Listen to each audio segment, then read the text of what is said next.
আসসালামু আলাইকুম বন্ধুরা, কেমন আছেন সবাই? আশা করি সকলে ভালো আছেন। তো ইমো নতুন করে আপডেট হওয়ার পর থেকে দেখা যাচ্ছে ইমোতে যদি মেসেজ আসে তাহলে সেই মেসেজের সাউন্ড হয় না, অথবা ইমোতে যদি অডিও ও ভিডিও কল আসে তাহলে সেই কলেরও সাউন্ড হয় না। তো এর মধ্যে যদি আপনাদের এই সমস্যাটি হয়ে থাকে তাহলে আজকের এই ভিডিওটি না টেনে আপনারা সম্পূর্ণ দেখুন।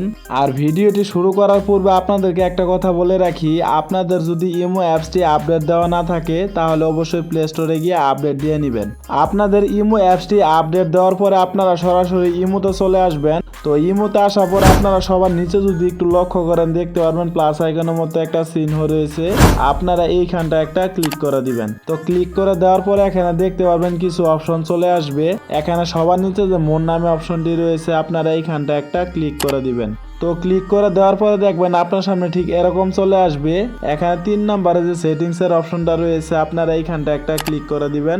তারপরে এখানে সর্বপ্রথমে একটা অপশন দেখতে পারবেন নোটিফিকেশন, আপনারা এইখানটা একটা ক্লিক করে দিবেন। তো ক্লিক করে দেওয়ার পরে দেখবেন আপনার সামনে ঠিক এরকম চলে আসবে। এখন মূলত কথা হচ্ছে আপনাদের যদি মেসেজের সাউন্ড না হয় তাহলে এখানে মেসেজের যে অপশনটা রয়েছে আপনারা এইখানটা একটা ক্লিক করে দিবেন। তো ক্লিক করে দেওয়ার পরে এখানে দেখতে পারবেন সাউন্ড নামে একটা অপশন রয়েছে এবং তার সাইডে অন অফ করার মতো একটা বাটন রয়েছে। তো আপনাদের যদি এই বাটনটি এখান থেকে অফ করা থাকে তাহলে আপনারা এই বাটনটি এখান থেকে অন করে দিবেন। আর যদি আপনারা এই বাটনটি এখান থেকে অন না করেন তাহলে কিন্তু আপনাদের ইমোতে মেসেজ আসলে সাউন্ড হবে না। তাই আপনারা যদি চান আপনাদের ইমোতে মেসেজ আসলে সাউন্ড হবে, আপনারা এই অপশনটি এখান থেকে অন করে দিবেন। আপনাদের এই অপশনটি চালু করা হয়ে গেলে এখন চলুন আপনাদেরকে দেখিয়ে দিচ্ছি আপনাদের ইমোতে কল আসলে সাউন্ড কেন হয় না। তো এখন আপনাদেরকে যেটা করতে হবে আপনারা ব্যাক বাটনে একটা প্রেস করে দিবেন। তারপর এখানে কল নামে যে অপশনটা দেখতে পাচ্ছেন আপনারা এইখানটা একটা ক্লিক করে দিবেন। তো ক্লিক করে দেওয়ার পরে দেখবেন আপনার সামনে ঠিক এরকম চলে আসবে। এখানে মাঝখানে যে রিংটোনের অপশনটা রয়েছে আপনারা এইখানটা একটা ক্লিক করে দিবেন। তো ক্লিক করে দেওয়ার পরে দেখবেন এখানে হয়তো আপনাদের ডিফল্ট রিংটোনটা সেট করা রয়েছে, তার জন্য আপনাদের ইমোতে কল আসলে সাউন্ড হয় না।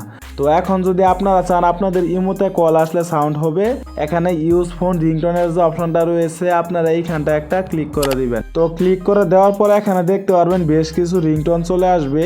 এখান থেকে আপনি যে কোনো একটা রিংটোন সিলেক্ট করে দিবেন। তো আপনাদের রিংটোনটা সিলেক্ট করা হয়ে গেলে এখানে ওকে যে অপশনটি রয়েছে আপনারা এইখানটা একটা ক্লিক করে দিবেন। তারপর আপনারা ব্যাক বাটনে একটা প্রেস করে দিবেন। তারপরে আবার ব্যাক বাটনে একটা প্রেস করে দিবেন। তারপর এখানে আবার মেসেজের যে অপশনটা রয়েছে আপনারা এইখানটা একটা ক্লিক করে দিবেন। তো ক্লিক করে দেওয়ার পর এখানে আবার দেখতে পারবেন রিংটোন নামে একটা অপশন রয়েছে, আপনারা এইখানটা একটা ক্লিক করে দিবেন। তারপর এখানে দেখতে পারবেন ডিফল্ট নোটিফিকেশন সাউন্ড, আপনাদের এটা সিলেক্ট করা রয়েছে। এখান থেকে আপনারা যে কোনো একটা রিংটোন সিলেক্ট করে দিবেন। তো সিলেক্ট করে দেওয়ার পর এখানে ওকে যে অপশনটি রয়েছে আপনারা এইখানটা একটা ক্লিক করে দিবেন। তো বন্ধুরা আমি যে সেটিংসগুলো আপনাদেরকে দেখিয়ে দিলাম আপনারা যদি এই সেটিংসগুলো করে রাখেন তাহলে আপনাদের ইমোতে যদি মেসেজ আসে বা কল আসে তাহলে সেই মেসেজ অথবা কলের সাউন্ড হবে। তো আশা করি আপনারা সম্পূর্ণ ভিডিওটি বুঝতে পেরেছেন। যদি না বুঝে থাকেন তাহলে দেখবেন এই চ্যানেলের অ্যাবাউট সেকশনে আমার ফেসবুক প্রোফাইলে লিঙ্ক দেওয়া রয়েছে, চাইলে আপনারা আমাকে সেখানে নক করতে পারেন। তো এই ছিল আমাদের আজকের ভিডিওটা যদি আপনাদের কাছে ভালো লেগে থাকে তাহলে অবশ্যই ভিডিওতে একটা লাইক করে দিবেন। আর এরকম ইন্টারেস্টিং ভিডিওগুলো প্রতিনিয়ত পেতে চাইলে অবশ্যই আমাদের চ্যানেলটিকে সাবস্ক্রাইব করে অল নোটিফিকেশন করে রাখবেন। তো দেখা হচ্ছে পরবর্তী কোনো নতুন ভিডিওতে, সে পর্যন্ত সুস্থ থাকুন, ভালো থাকুন, আল্লাহ হাফেজ।